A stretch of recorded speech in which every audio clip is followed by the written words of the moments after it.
Let me start by saying about how appalled and horrified I am at the attack at the synagogue in Manchester today. I express my condolences with the UK Prime Minister before he left, but I would really like to say that our thoughts are with the victims and the law enforcement officers who are. There's a concern about anti-Semitism, of course, across Europe. Especially on a holy day such as today, with Yom Kippur being one of the most holy days in the Jewish calendar. Has Europe been, we've seen what's been happening in Denmark over the last week or so, but obviously Poland, Romania, Estonia, northern Germany. Has Europe been too slow not to recognise the threat from Russia, but to do anything about it? The discussion here is tense. You can see that prime ministers, especially who have for many years asked for the European Union and Europe in general to move faster, there was a specific appeal and a recognition today by some leaders saying that if we had acted as we're acting today, 3.5 years ago when the war started, then would we be in this position today? And I think that's a good thing. It is a recognition that we can always work faster, we have to adapt and have more capacity, but we're also needing to learn. In other words, what kind of detection mechanisms do we have? When we talk about solidarity, as we've seen in preparation for this summit, it would not have taken place if the UK, the Swedes, the Finns, the Germans didn't come together and say we're going to help. There's also a recognition of the fact that the war is not ending, that Russia is not backing down. There is a big discussion as to how we're going to clamp down on the shadow fleets, and that's all because of the fact that this is. On it?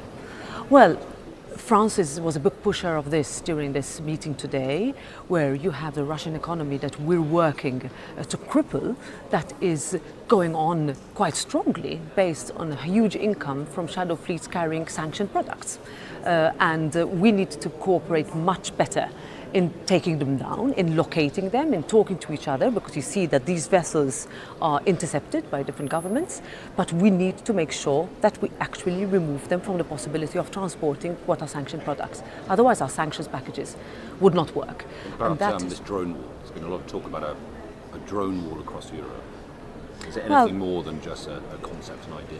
Well, first of all, is a fact that we need to be prepared for a new type of threat, right? We've had hybrid attacks being mentioned. We first saw what happened in Poland and Romania, and then in Estonia, and in northern Germany, now in Denmark. So there is an expectation of the fact that governments need to be ahead of what kind of threat we're facing. There's also, and this is interesting, a need to learn, for example, from the Ukrainians themselves. They have seen what capacity drones can have in a defensive mechanism on borders, on territorial questions, and that is where we can look at, even in terms of capacity, our increase in defense expenditure within NATO alliance, that should also specifically focus on our ability to build drones faster and be able to combat if those are used and weaponized against us. Should we have done this before? Perhaps. But I recognize the, let's say, immediacy or the urgency today, and I take that as a mood of, I would say, optimism that we can move faster. What about the issue of migrants? Because the Danish Prime Minister, the host here, she has said this afternoon that pushing migrants across borders has been a tactic used by President Putin to disrupt Europe. I mean, do you think more should be done to help Britain, for example, which is struggling to try and work out how to contain its own small boat crisis? Well, migration has been a challenge for Europe for many years. But I think there's one thing that we've recognized years ago, that no one country can deal with this alone. Whether you're dealing with secondary movements, persons entering illegally into the European Union from one country and being another one and unable to be returned. And our policy has been very, I would say, clear that if you have a right to be given protection, then you should be. If you don't, then you should not stay in the European Union. And if there's a decision that you don't stay, then you need to be returned. Now, has that worked? It's required a lot of bilateral work. It's required a lot of discussions with third countries that they take their nationals back. It's required a lot of discussion as to how our policies that we legislate upon are implemented. We've also seen that in a post-Brexit scenario, there needs to be new agreements between European Union countries and the United Kingdom. I think the discussion there could show that we can cooperate, and it's important. We, for example, have a new level of cooperation with Europol on smuggling networks.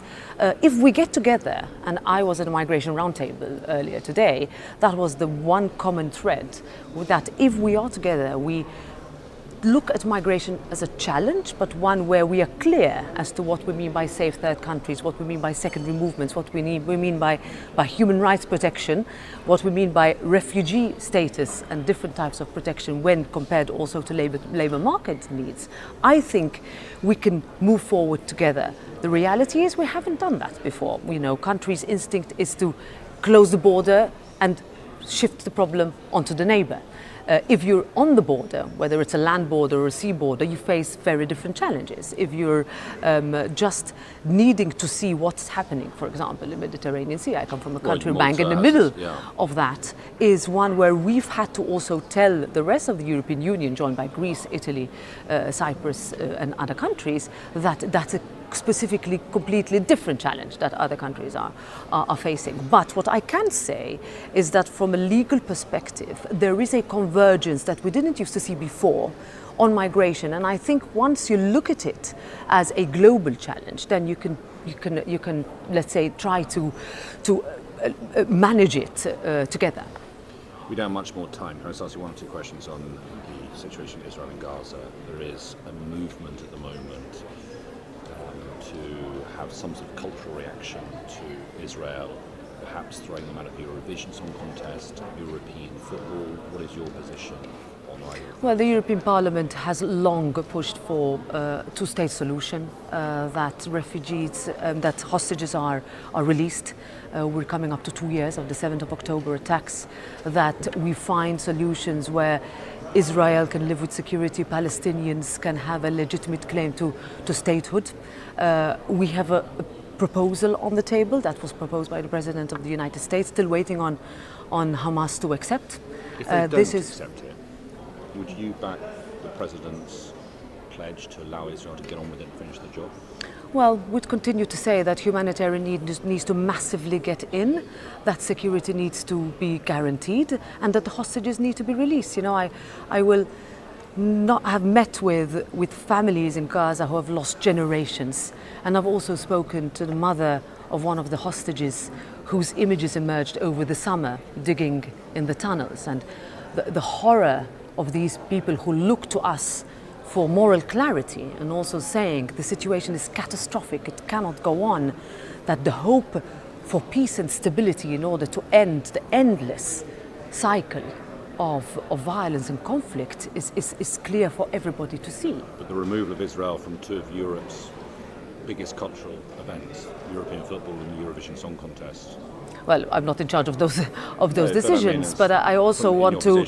I would say that Well, I would say that you have to look at individual situations. You also see that if more violence is going to be perpetuated, if we see what happened in the cycling tour in Spain in the last couple of weeks, I would say de-escalation and negotiation, diplomacy is always key. Thank you very much. Thank you.